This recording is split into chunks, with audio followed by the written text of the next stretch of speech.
The first men executed by the British colonial authorities in the EOKA struggle were Michalakis Karaolis and Andreas Dimitriou.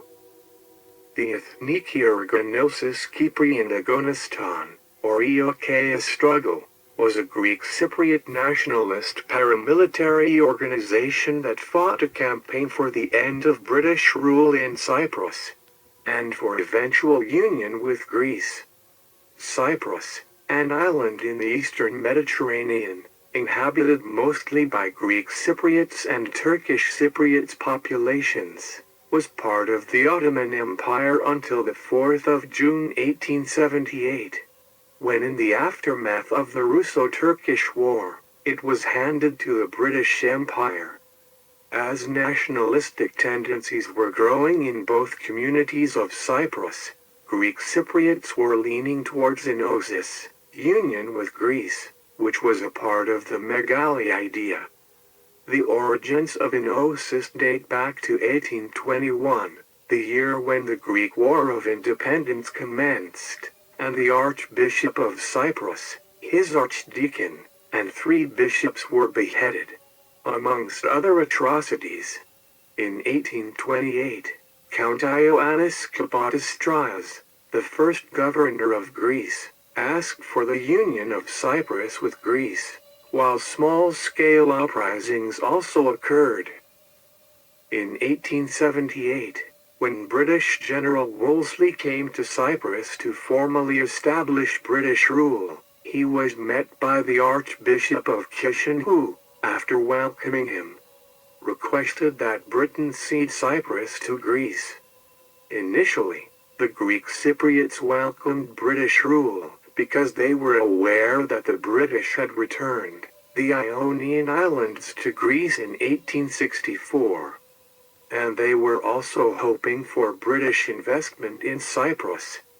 EOKA was headed by Georgios Grivos, Greek army officer, World War I and World War II veteran. During the Axis occupation of Greece in World War II, he led a small, anti-communist resistance group, named Organization.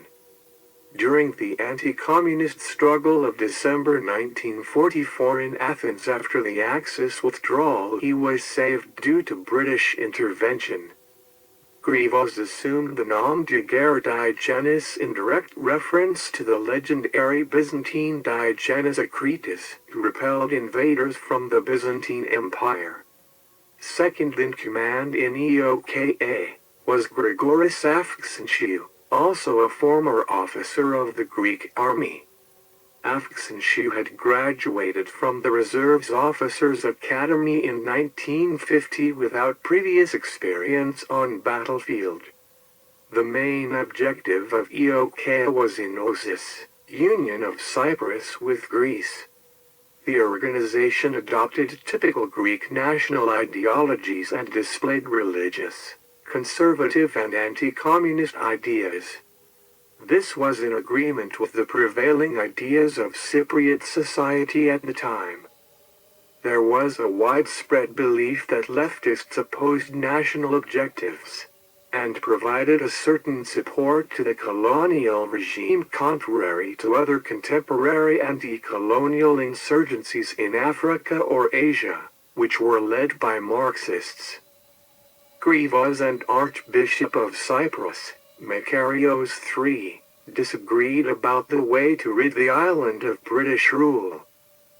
Grivos rejected Makarios' attempt to limit the campaign to acts of sabotage, avoiding loss of life.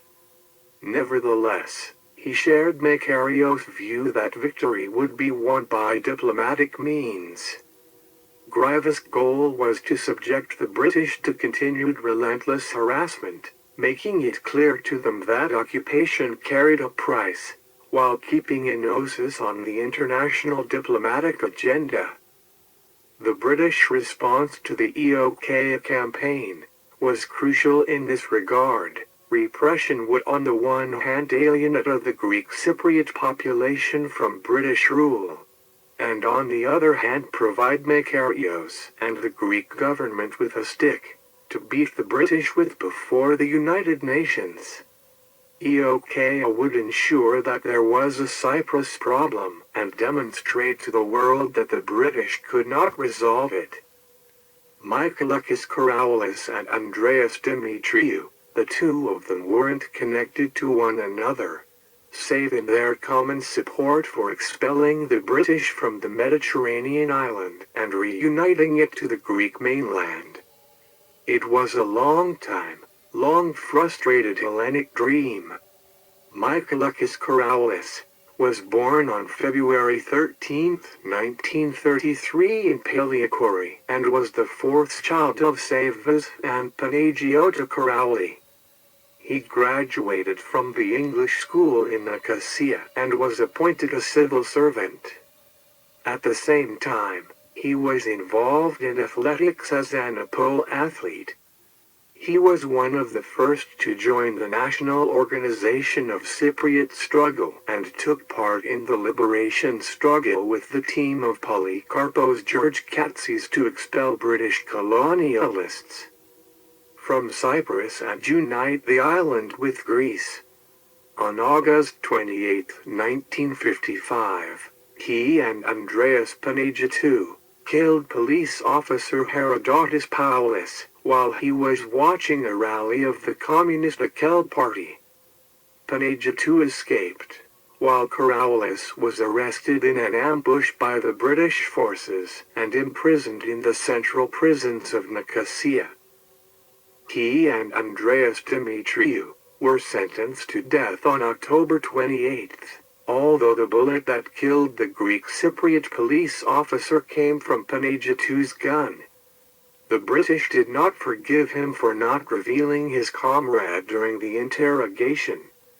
Andreas Dimitriou was born on September 18, 1934 in Ajos Mama, Limassol, and came from a very poor and large family.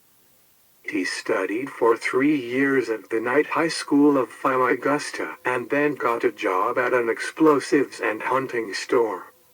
From an early age he became involved in trade unionism and served as secretary of the Fishermen's Union. A young fighter of the National Organization of Cypriot Struggle, the lead in the seizure of weapons from the occupying authorities of Famagusta. The weapons were distributed to various guerrilla groups, which until then had been supplied with only hunting guns. On November 22, 1955, he was accused of shooting and injuring British intelligence service agent Sidney Taylor in Famagusta. He was arrested and sentenced to death. Great Britain, even while the death penalty was eroding domestically, spurned international appeals for clemency. The Greek government made history by filing the first state versus state petition to the European Commission of Human Rights a few days before the execution, reckoning that its credibility as a hard line against terrorism was at stake. Andreas Dimitriou and Michalakis Karaolis were both executed by hanging on the 10th of May 1956. In Nicosia, where the hangings took place, schools were shuttered, armed paratroopers patrolled streets barred to traffic, and newspapers operated under a censor's requirement not to inflame the populace. In Athens, beyond the reach of the crown, the soundness of this policy was unpleasantly confirmed. 7 deaths and hundreds of injuries resulted from the ensuing brickbats with police.